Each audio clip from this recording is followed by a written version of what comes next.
Hello. Today I invite you to join me in exploring the significance of the Transfiguration of Jesus on this particular Sunday, just as we get ourselves ready for Ash Wednesday and the journey through Lent.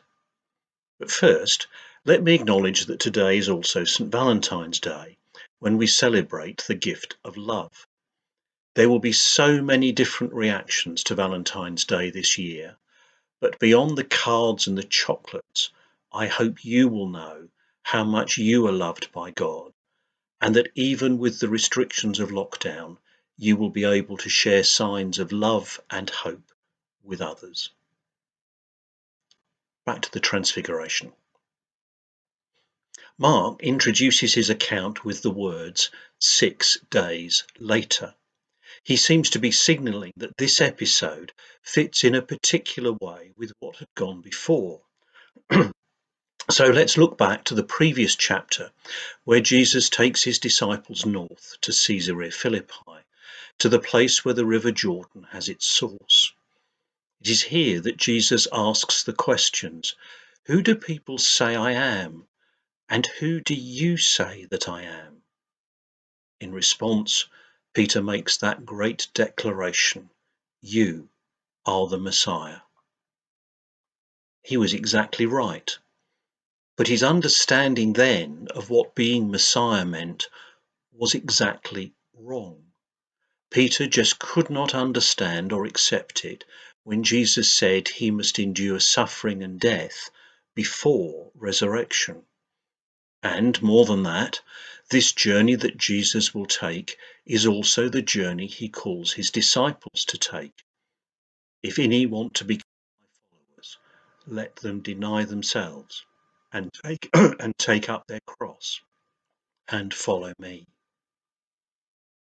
And while the disciples were pondering what that really meant, Jesus takes just 3 of his closest followers up a mountain.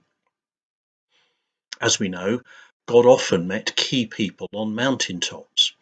Indeed, God met both Moses and Elijah on Mount Sinai in clouds with tablets of stone and a still small voice. But this wasn't Mount Sinai, because the purpose was different. This encounter was not about starting something, but about handing something on.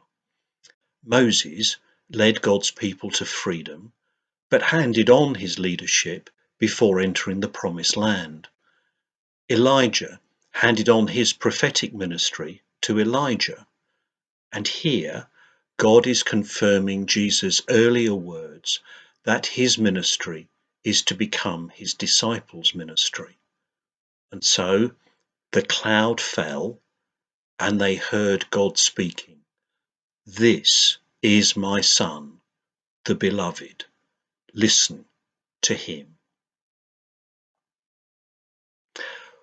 We can probably easily relate to Peter, James, and John when they first saw Moses and Elijah with Jesus.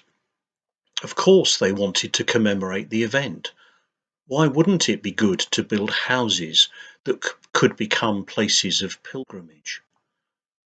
But the point was not about celebrating great leaders of the past, but coming to the realization that the call, the commission, the mantle was passing to them.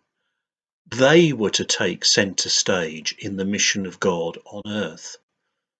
And I think that's one reason why no one can be absolutely certain which particular mountain they were standing on. Today, we are called to stop and listen. We don't need to find a high mountain in order to listen to God, which is just as well in this part of God's world.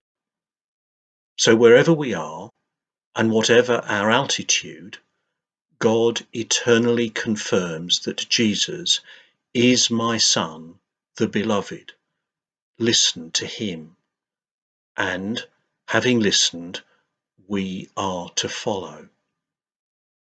As we begin our Lenten journey this year, let's open ourselves to listen to God's call on our lives and the particular and specific ways he calls us to deny ourselves to take up our cross and to follow him.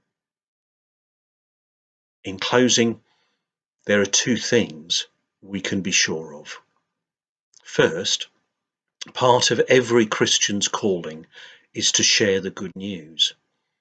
Every disciple has the responsibility to pass on the message and help to form new disciples.